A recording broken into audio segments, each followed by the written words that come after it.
Okay, welcome to this edition of Rubber Stamp uh, Show and Tells. I've had this magazine, National Stampagraphic, Winter 1989, sitting on my desk for quite some time. I thought I would do a quick flip through of it. That's going quite a ways back in time, just overall, but especially in the rubber stamping industry. Someone could, might correct me on this, but I think National Stampagraphic and Rubber Stamp Madness were the only two rubber stamp publications at that time. There were a lot more popping up in the kind of the mid to late 90s, but National Stampagraphic would have been the smaller of the two publications at the time, and they were based out of Huntington Beach. But anyways, I thought I'd do a quick flip through of this. It's always interesting to see not only just the content of it, but it was kind of like, the interesting thing for me is looking through some of the ads and seeing if I, recognizing some of these companies that were around at the time or kind of the different types of products that were being advertised. But yeah, let's take a look at this right here.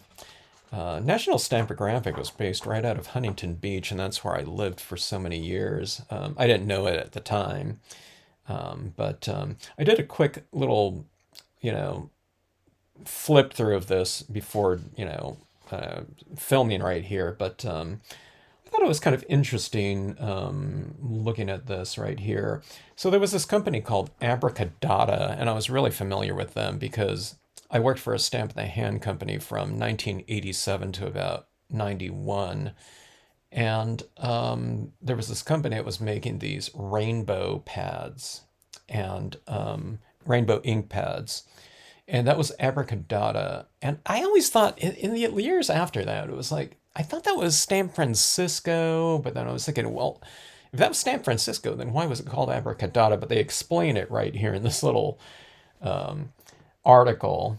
And then I saw right below that it says, congratulations again and again, again and again to Suze Weinberg, who she was someone that I felt kind of set the standard as far as workshops and demonstrations, as far as someone going and traveling around the country doing these types of things. Because it seemed like when I started traveling, doing workshops for Stampscapes, it was like Suze. I'd go to these stores and it was like, oh, Suze was here like 1 week ago, or she was here 2 weeks ago. So it was like I always felt like I was kind of following her around the country. I mean, she traveled a lot more than I did. I was just going to, some of my own clients, and this was along, I think, before she had her own product line of things like the melting pot and things like that. But I don't know. She was someone that really kind of made her rounds as far as going around the country when all of these different stores started popping up. Maybe early to mid 90s and through the 2000s. So it was interesting to see her in here, but apparently she had just won um, uh, one of the contests for Good Stamps Stamp Goods, the envelope contest, and says she was also one of the winners in the Stampa Barbara testimonial contest, in which she entered a specially made t-shirt that took her a month to complete. Pretty interesting. Okay, Sunlight Impressions. I looked at right here. They were out of Cerritos, and that was really, close to, I don't know, Long Beach and Huntington Beach, where I lived for so long. But there were a lot of stamp companies in California back then because that's where, I don't know, a lot of the companies started. There was PSX and Rubber Stampede, the company that I worked for, Stamp the Hand Company, Stampendous. I mean, it goes on and on and on. Stamp Francisco, of course. There's a San Jose company right here. But I don't know, they go into all kinds of other little, I don't know, whatever news snippets and things like that, things that were going on in the industry at the time. Children of Stampaholics. Interesting. I don't know. I didn't read this, but it's kind of interesting. It kind of makes me wonder what this one was about here.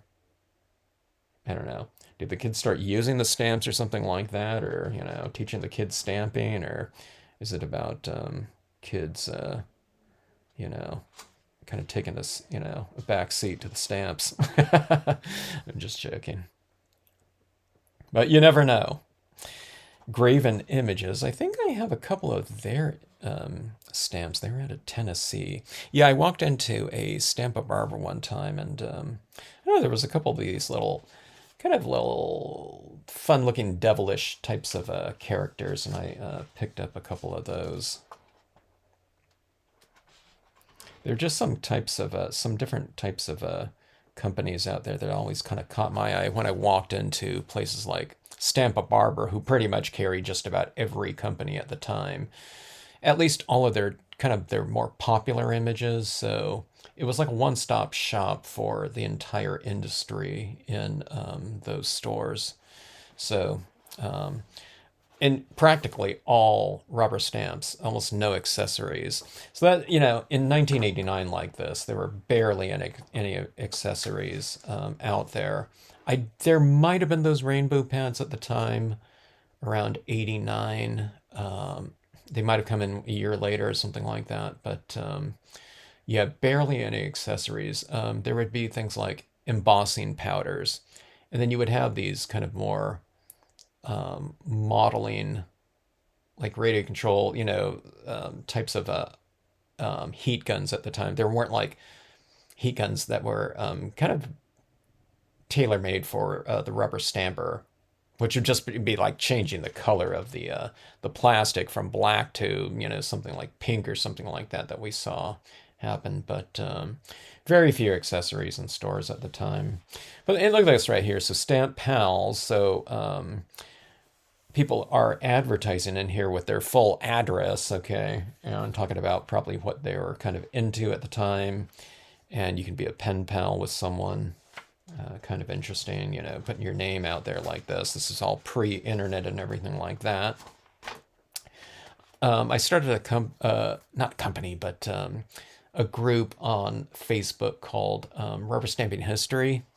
And I was just asking someone that was in the Southern California area that used to go to a lot of the different stores around Los Angeles and Orange County, if they remember going to See Spot Run, but that was in the farmers market, the world famous farmers market in LA. There was a stamp store there, and I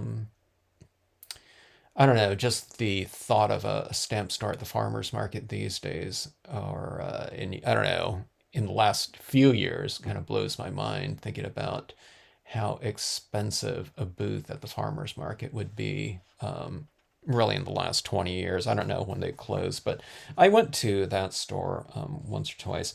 Good Stamp Goods. That was a company that I really enjoyed their entire line. And when I started my company in around 1994, I don't think they were around much longer after that, but I used to see them at the Carson convention all the time, and I would go over there and buy a couple stamps whenever I had time. I was always working for a stamp in the hand in these days. But if I ever had like I don't know, 10 minutes or something like that, I'd run over and check out the different booths around the convention, but I'd especially go over to Good Stamp Goods. They had a lot of the old engraving types of things that I liked. Them and Gumbo Graphics, I would try to get over and see. Okay, so Stamp Francisco. Stamp Francisco always had these really cool ads, but I don't know if they had too many ads that involved their own stamp imagery. It would be these big, kind of 19th century engravings or something like that. I mean, this one might have been a stamp design of theirs, but I'm not sure.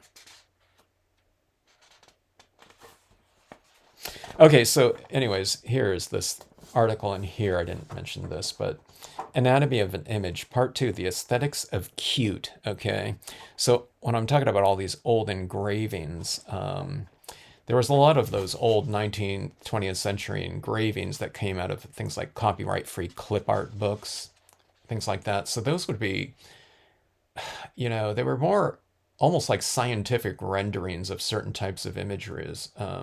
Really realistic with those tight engravings. They were book illustrations typically, and you would have these Dover clip art books or something like that. And a lot of the stamp companies at the time, a big, huge, or vast majority of their imagery were those clip art images, okay?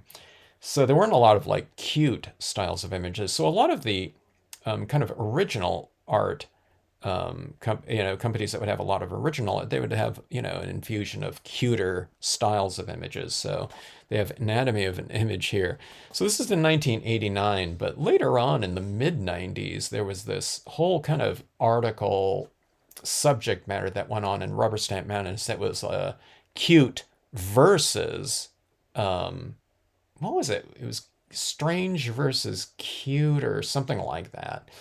So it was, I don't know, it was kind of causing some they went on that for a while, and it was kind of, causing a little bit of a divisive type of feelings in the industry. You got a feeling of, because I think AOL was out at the time or something like that. There was these chat boards or chat rooms that you would go into, and I don't know. I thought, I don't know. It seemed like some people just thought that kind of whole subject matter was kind of like trying to stir up the pot, and kind of create a division, which they wouldn't have been doing. I know them over at Rubber Stamp Madness. It was just like, I don't know, that maybe it got people's, I don't know, it created a lot of maybe dialogue or something like that. Maybe it's why they kept going with it or something like that. But it was interesting to see that in here, anatomy of an image. What do you think is cute? The results of our cute rating survey. Interesting. So they're talking about kind of like more realistic types of animals or something like that. And they have this whole kind of definition going on in here. This Judykins right here. Maru Limited. I'm not sure what that is right there. Send for free 1989 catalog, but Judykins out there. Actual comments from survey respondents. Huh. To me, cute stamps make me smile and feel good inside. What's cute? A little baby. Cute John Bon Jovi. Abracadabra. That's not supposed to be, that's supposed to be some generic rocker. Ice skating and dogs. Okay, so they had a whole kind of survey going on with what is cute, I guess.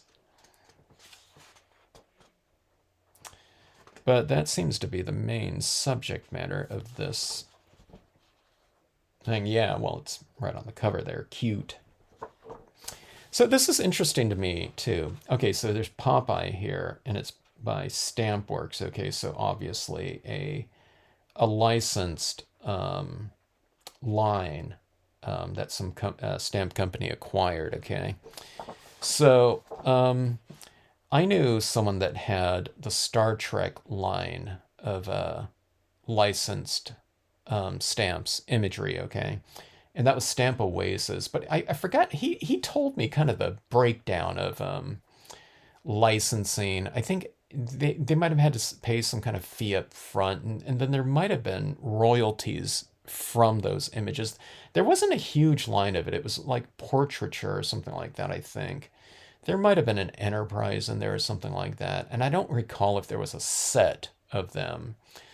But yeah, it was kind of interesting. So there weren't too many, and aren't too many licensed types of lines out there being made in stamp form. And like the Star Trek was one of them back at the time. And it was the original Star Trek. It wasn't like New Generation that was going on in the 89 time or something like that. But there was still plenty of people that were still Star Trek enthusiasts out there. I don't know how many people would have been buying those images, though, from them. They probably sold them in like general gift stores or something like that. I don't know too many rubber stampers that were buying Star Trek stamps and using them. I didn't see them on a lot of different samples, I don't think, because it was like headshots of the characters, Kirk and Spock or something like that, especially maybe Nimoy or something like, I don't know, Bones.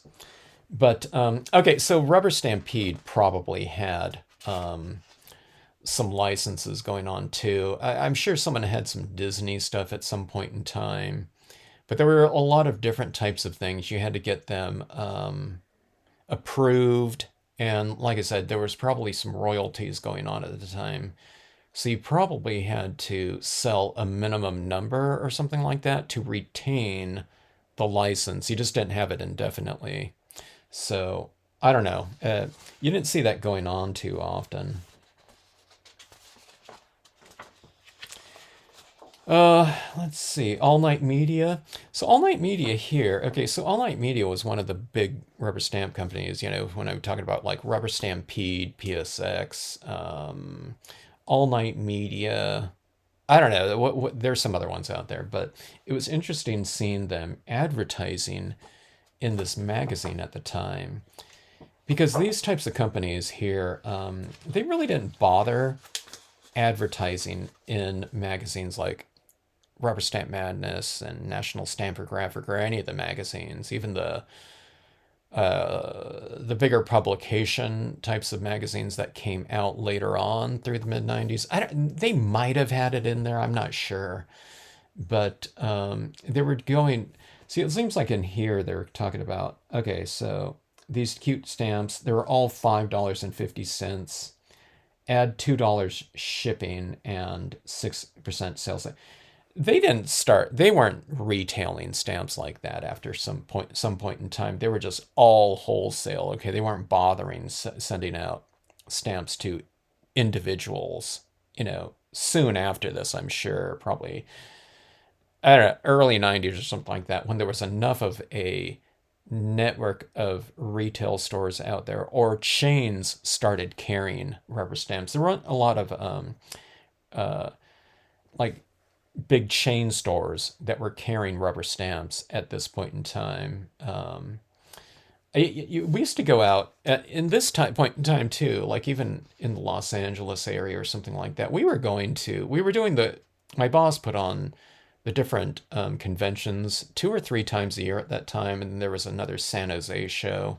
But there weren't a lot of like conventions around the country, so you just couldn't go from convention to convention and have this big network of stores out there or individuals buying your stamps. So we're going to things like street fairs and holiday boutiques or something like that, and setting up a table and trying to sell stamps to people that most of the times people that had never even picked up a rubber stamp before. So you were kind of showing them just general usages of stamps. Okay, this is when I was working for a Stamp of the Hand too. Okay, so it was showing people like a hole punch or something like that, or you're showing them embossing. Okay, but just how to use pens at the time and ink up a stamp and stamp something out like a little gift tag or a bookmark or something like that. So when you were selling at these different shows, you were setting people up with things like a few stamps, maybe a pack of like gift tags or something like that, glossy cardstock, and heart punches or something like that, or a few Marvy pens, to get them started with rubber stamping. So I guess at that time, you know what I mean, All Night Media, they were probably in some gift stores or something like that, but they were still selling to the individual, I guess. All right. So, anyways, not a huge amount of advertisements in this magazine. It's a lot of different kind of subject matter here, and there were more advertisements in Rubber Stamp Madness. Like I said again, the larger of the publications at that time. Okay, so I flipped through and I saw this Gregory. So they were like a supplier of things like wood mounts for the industry, and maybe rubber and things like that. I'm not sure if they also sold things like vulcanizers, things that press your rubber. But I found this to be interesting right here. Crystal Light. So it's transparent and lightweight. So this thing is probably a transparent acrylic mount right here. And then it has this clear top like this, okay? But it's interesting that they're marketing it in this magazine right here because there wasn't a single manufacturer out there that were using this type of mount ever in the stamp history. No one used a stamp with a a handle like this. It was all kind of the wood molds or something like that, the hourglass shaped molds or something like that, or PSX had those beveled, square edge types of mounts. But you can see the prices right here. And I guess they were selling them direct to consumers, so you can order just whatever individual ones or something like that. These ones might be kind of interesting, though, if you're using clear stamps these days. But you can see the prices at the time. So it goes by like the 1/4 inch or 1/8 of an inch or something like that. And it goes across like that. But I don't know, a 3/4 inch by a 1/2 inch. I can't imagine a 3/4 inch by a 1/2 inch mount with a handle on it. That would be like dinky. It would be like a little peg or something like that, I would have to think. But I don't know. These ones with these handles like that, they might be pretty cool, to use these days, especially if this is clear like that. So I don't know. It seems like it would provide you with a lot of kind of leverage over just your block style of acrylic. But yeah, I don't know. Uh, I don't know of any stamper that were using these ones either.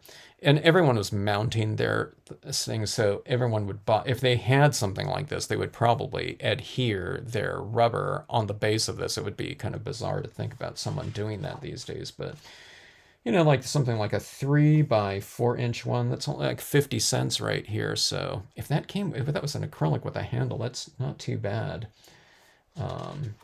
That might be cheaper than wood. I don't know. Wood was probably cheaper at the time, for manufacturers. But I don't know. But can you imagine a whole collection of stamps if you had 50 stamps and they were all on these acrylic blocks like this, permanently adhered with a handle on it? Can you imagine the amount of space that would take? Oh wait, let me see that here. Stamp mount with a variety of including circles. Okay, so there's a circle size one. Now available with a maple base. I don't know if that's a maple base and this is clear or something like that. I don't know. All right. Graphic Rubber Stamp Company. I seem to recall them. They were probably a business rubber stamp company that started selling kind of art rubber stamps. Clear image. Okay, so look at this one right here. So everyone was using rubber at the time and wood-mounted blocks, okay? But this one right here talks about a photopolymer art stamp company. So you didn't really see that anywhere in the industry. Well, I guess here, but this is probably a business rubber stamp company that started making, I don't know, whatever, art rubber stamps. I never heard of them and I never saw them at like the Carson convention. They might have been there, but I don't know. I just don't remember them. But they were right in Long Beach, which is really close to the Carson stamp convention. So I would have thought they would have been there.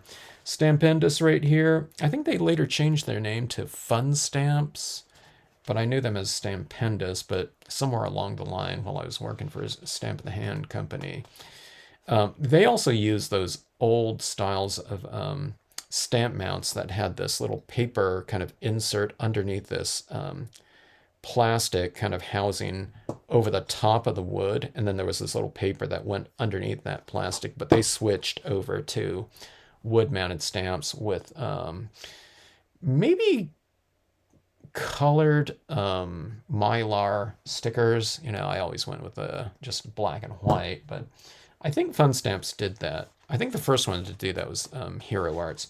Lady in the Stamp, that was a stamp store in Fullerton, California, which is about, Fullerton's in Orange County, right? But they were about, I don't know, 30, 40 minutes from the Carson Stamp Convention.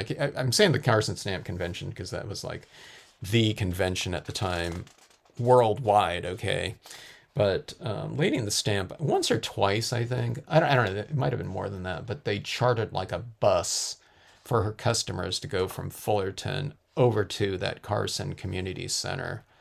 Yeah, it was just probably fun. It was convenient, and sometimes that community center.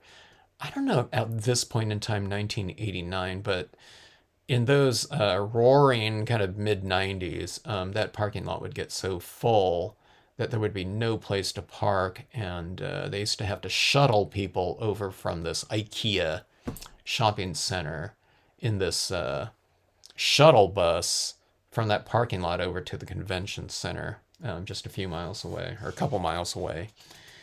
And but Lady and the Stamp took care of that for their customers by taking a shuttle. But I taught at their store a couple times. This clear one, kind of find that fascinating right here. Anyway, more kind of classifieds right here. I don't know, I guess people can just take out a little ad, it's just, I don't know, they can say whatever. All Night Media's in here. I don't know, some people are just kind of mentioning, I don't know, littlest loving rubber stamper. I don't know, whatever that. Welcome to the world, like a baby announcement in there or something like that. But anyway, here's a stamp of the hand ad right here. The National Stampagraphic rubber checkoff. What the heck is that?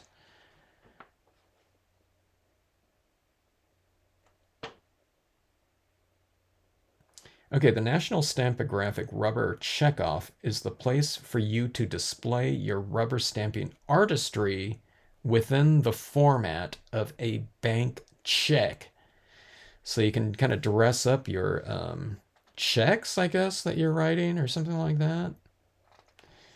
I don't remember people doing that, but I went no. Or would I? I don't know. Sometimes people used to pay by check, like for their products at like a convention or doing mail order. I don't remember people stamping their checks though. They might have. Okay, let's see. What is this? Mannequin set. Oh, this is National Stampagraphics. Their little characters right here in rubber stamp form, I guess. And then they had these little cartoons in their magazine here. So anyways, little walkthrough here, rambling on and on. I don't know, because I haven't looked at these types of magazines, and I never do until I do these little flip throughs. But really going back in time right here with that 1989. Anyways, thanks for watching, and hope you enjoyed it.